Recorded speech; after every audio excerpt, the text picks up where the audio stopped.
Mtu anaitwa Raila Amolo Odinga. Wachana tu na yeye. Huyo jamaa mahesabu yake. Folks, it has become very clear why Raila Amolo Odinga insisted that Azimio are not withdrawing from the national dialogue talks. He was supported by Kalonzo Musyoka. Yesterday, it became very clear why. And indeed, I believe it has already been clear to many of us.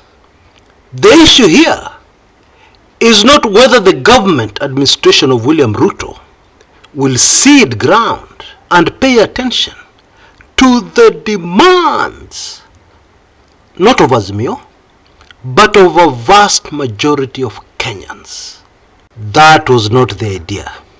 The idea was to keep a forum open, to unleash something so major that it has shaken the country to its core. Yesterday, I listened to former IEBC Commissioner Justice Nyang'aya, and I was so shocked. Nikafungua mdomo nikashinda kufunga. I was so shocked that I couldn't record a video. Oh yes, I was shocked. I thought I knew what happened last August, but apparently I only knew the tip of the iceberg. What? Friends, what we had last August, it's now confirmed, it is now official, was not an election. It was something else. Maybe Chebukati needs to tell us what it was. Maybe the UDA High Command needs to tell us what it was. But it was not an election. We didn't have any presidential elections last August. That is the truth. Now, if Azimio had behaved how we all expected them to behave, my feelings mingi, pulled out of the talks in a half, we're going back to maandamano, that kind of thing, would not have known these things. You tell me, which other forum would we have had for Justice Nyang'aya to break it down for us? The whole horror story of how Chebukati stopped the system so that we couldn't keep track of the forms which were coming in and the electronic results.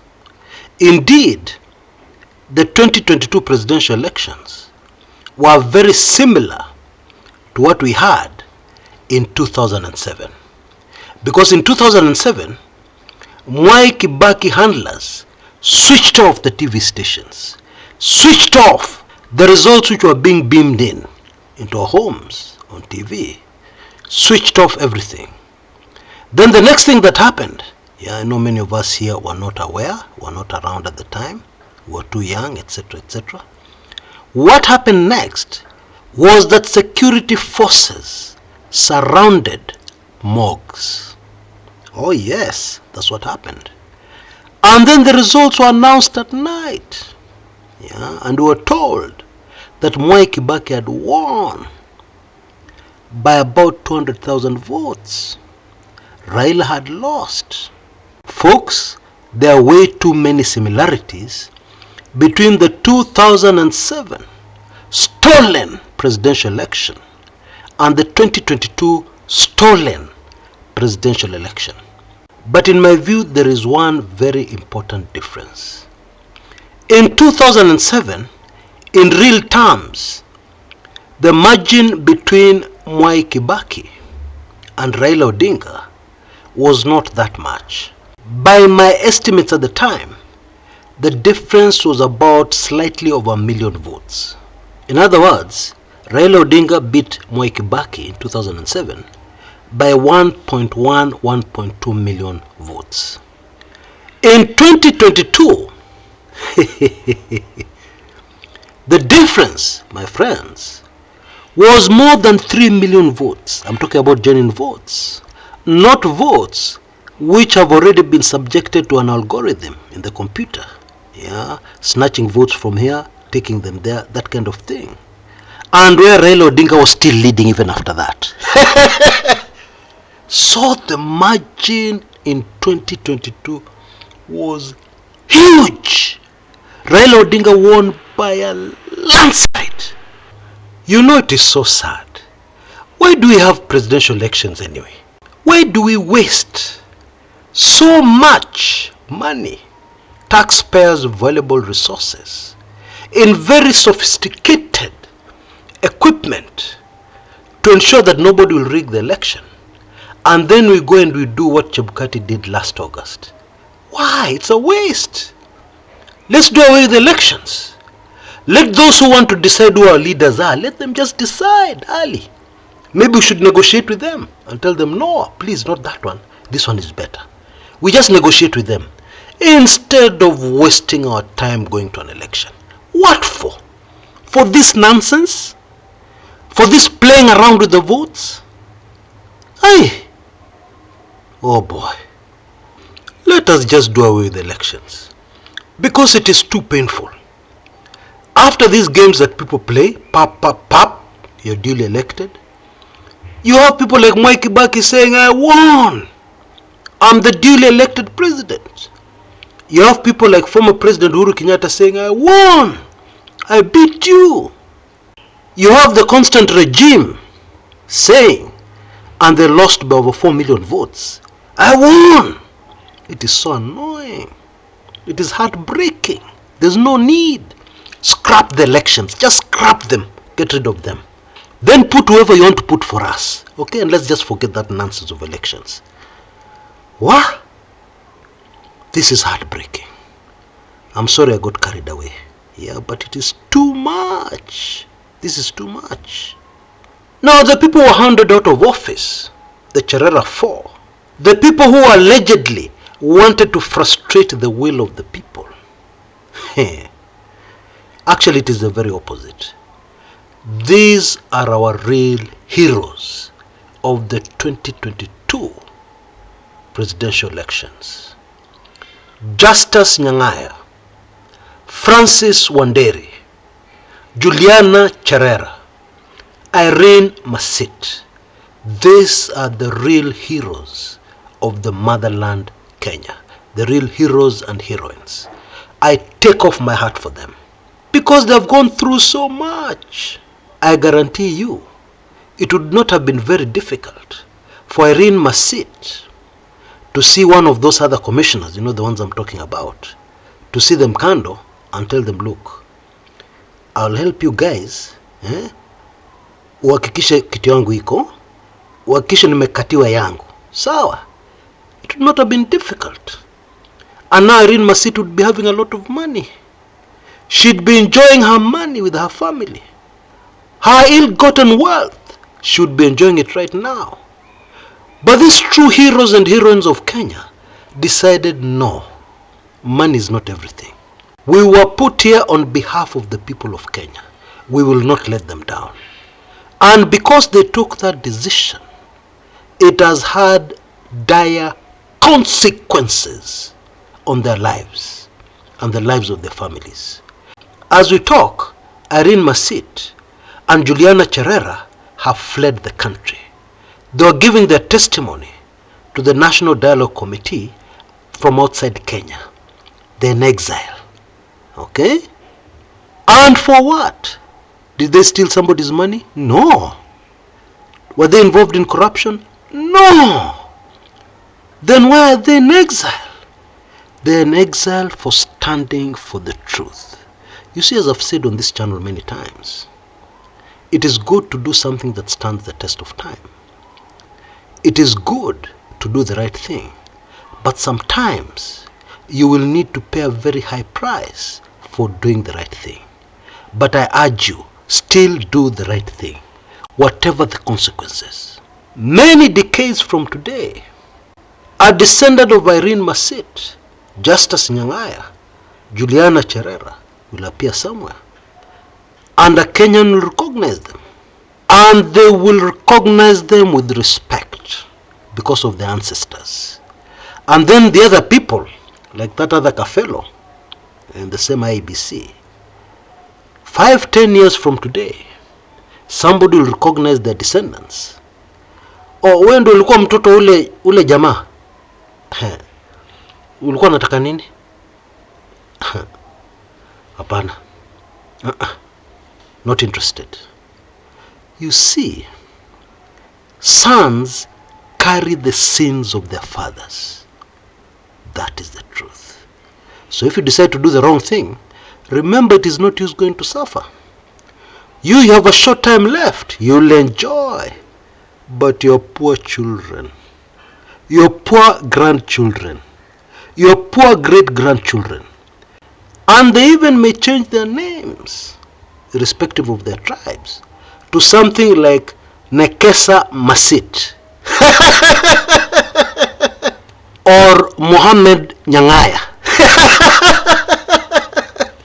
I'm laughing, but it's going to be serious. When the entire nation is shedding tears, nakwambia machozi ya watu si kitu mzuri. When the entire country is complaining because everybody knows these elections were rigged. Even small children know these elections were rigged. Even very young people know that this government we have is an illegitimate government. Now I like the way Justice Nyangaya broke it down. Yeah, because he stuck very closely to what the Constitution says. Yeah, he didn't even get to see the Form 34C. The results were announced, but he did not see the Form 34C. Yeah, my guess is that these people who are fiddling around were so busy, things like that were done much later. Yeah, they had to do the other urgent things, like steal votes here, fix this, fix that. Yeah, the Form 34C was not very important. Yet it is a constitutional requirement. How do you announce the winner without that form? How? And by the way, all this confirms information I had at the time, that those who were rigging this election ran into a very serious problem. Okay, and I believe I've shared that before on this channel. You see, the problem was they had done their calculations and they figured that the algorithm was enough to give their candidate a slight win. Yeah, because if he won by too much, people would be suspicious. So they had figured out mahesabu yao ilikuwa sawa, and the candidate was going to win by a few votes. But guess what? After all that effort, Kina Kamango, etc., Venezuelans, and so on, after all that, Raila Odinga was still leading. And so they went into panic mode, and they had to do a lot of dodgy things which they had not anticipated doing. And this way there was a very long delay in the release of the election results. You remember last August, there was a lull of 2 or 3 days. Yeah, in those 2 or 3 days, things were happening. Yeah, in backrooms, things were being fixed so that the right candidate wins. And now there's some other people who will have a very serious problem going forward. The Supreme Court. Because people are going to look at their judgment for decades to come. And based alone on what Justice Nyangaya was telling us, I'm sure there are a lot of other smoking guns all over the place. But based only on what Justice Nyangaya told us, that was enough to overturn this sham. Because I can't bring myself to call it an election. It wasn't. And so scholars, yeah, and those who read law, will have to decide what was going on when this judgment was being issued. They'll have to sit down and figure it out. And my guess is there is no other way of figuring it out. Yeah, they will pass a verdict. They will arrive at a conclusion which I'm afraid will reflect on the characters of the people who appended their names to that judgment. You see, we are just visitors to this planet. Our time here on earth is short. And the only thing we can leave behind is our legacy. It's not the money you leave behind, that is useless. And in any case, even if you are a multi-billionaire, after a number of decades, that money could be lost. But there is something much more valuable you can leave behind. Something called a legacy. What kind of character were you? What kind of challenges were you faced with? Yeah, when you were doing what was right. Yeah. And the Cherera Four have forever written their names in the annals of Kenyan history. And they will be forever remembered. They may be suffering now, yeah, but suffering is for a short time. I can see that day in the future, not too far off, when the Cherera Four will be national heroes, remembered during public holidays. People who stood for the truth and suffered the consequences. Real heroes of the country called Kenya. My apologies once again. I didn't intend to be carried away like this. Now, what I was really planning to say is that this strategy by Raila, Odinga and Kalonzo Musyoka is excellent, because the ghost of the 2022 presidential elections has come back full force. Okay? And with a very shocking revelations of what really happened. Yeah, imagine. Things can never be the same again in Kenya. You see, there's a very big difference with all these things coming out at an Azimio rally in Kumekucha. Yeah? No matter how eloquent, even if they presented the evidence there. There is a very big difference between that and these things being presented, yeah, at the National Dialogue Committee and being presented in such a manner. Nobody's talking politics. Nobody's favoring this side or that side. They're just presenting the facts as they were. And they're presenting the facts and putting them next to a constitution to see if they pass the test.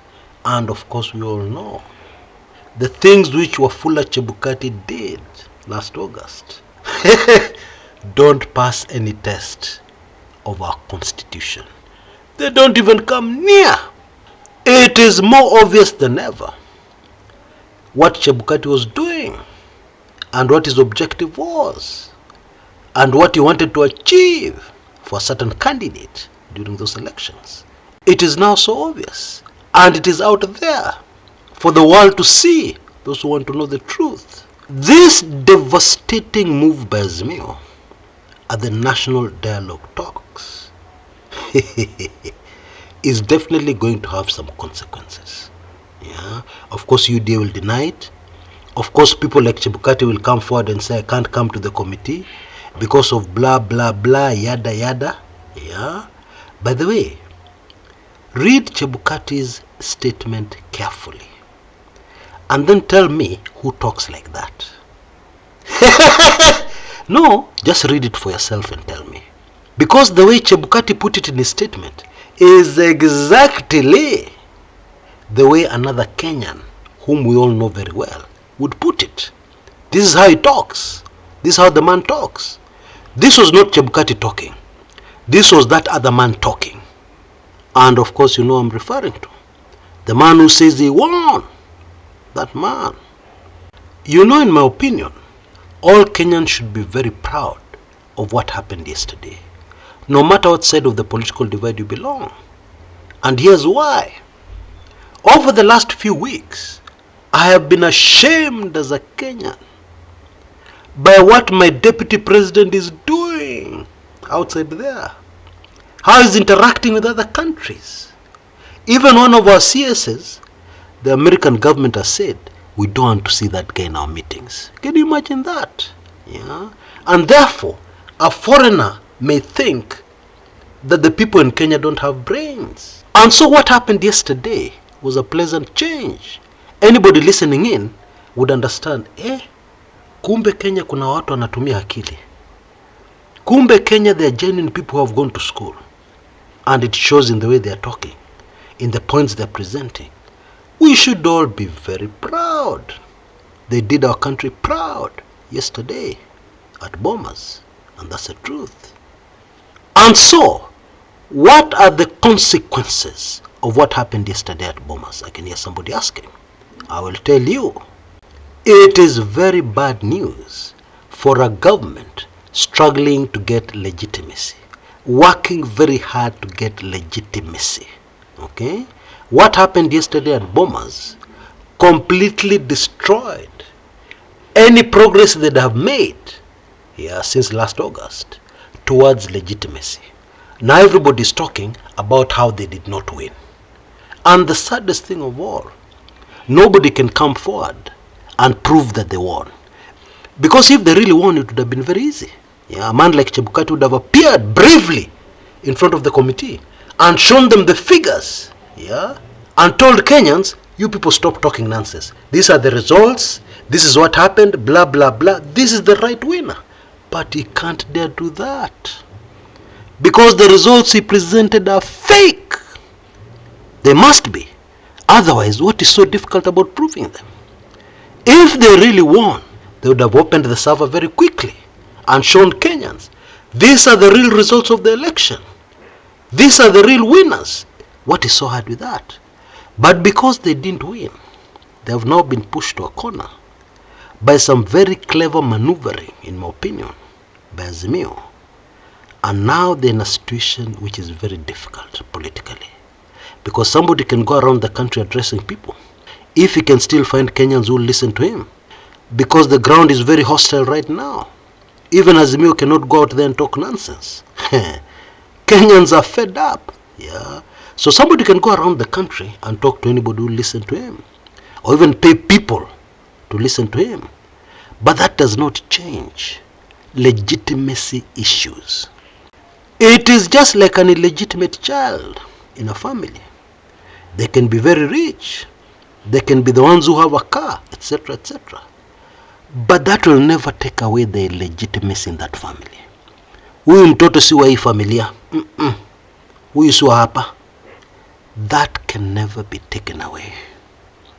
It cannot be wished away. Indeed, we have a saying in Kenya, siku za mwizi ni ngapi? Ni 40. You can steal and enjoy your ill-gotten wealth. You can do many things, but one day, just one day, your thieving ways will catch up with you. That is the nature of this life. You can't change that. And in my opinion, the 40 days of those who stole the elections last August is very rapidly approaching. When you hear what was going on at Bomas yesterday, and it's not propaganda, it is concrete evidence. The Constitution says this is what was done. This is what was supposed to happen.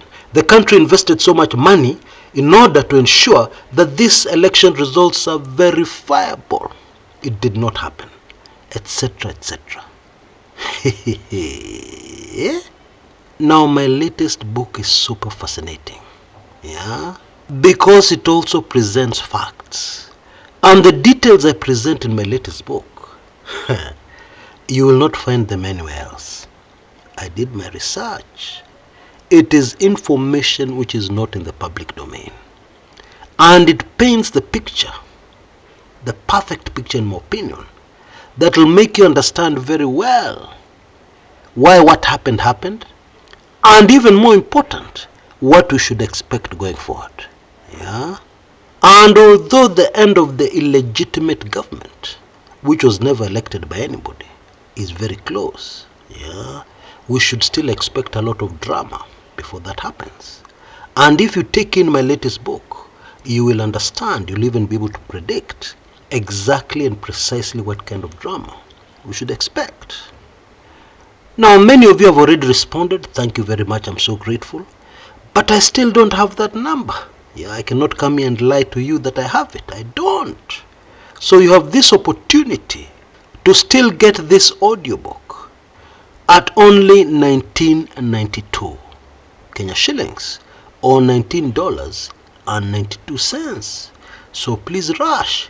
If you've not been able to get around to it, now is the time. And I promise for the next 48 hours, I'll accommodate everybody, even if it surpasses the number we agreed on, which is 60. Yani the first 60 people. And then after those 48 hours, we will put the right price, which of course is higher, on this very valuable audiobook, which is also in PDF. ebook format for those of us old school guys like me who prefer to read, rather than having somebody else read it for you. All for a better Kenya, and always trying our best to do everything in our power to do things that will stand the test of time. Stealing an election cannot stand the test of time. Until next time, this is Chris Kumekucha.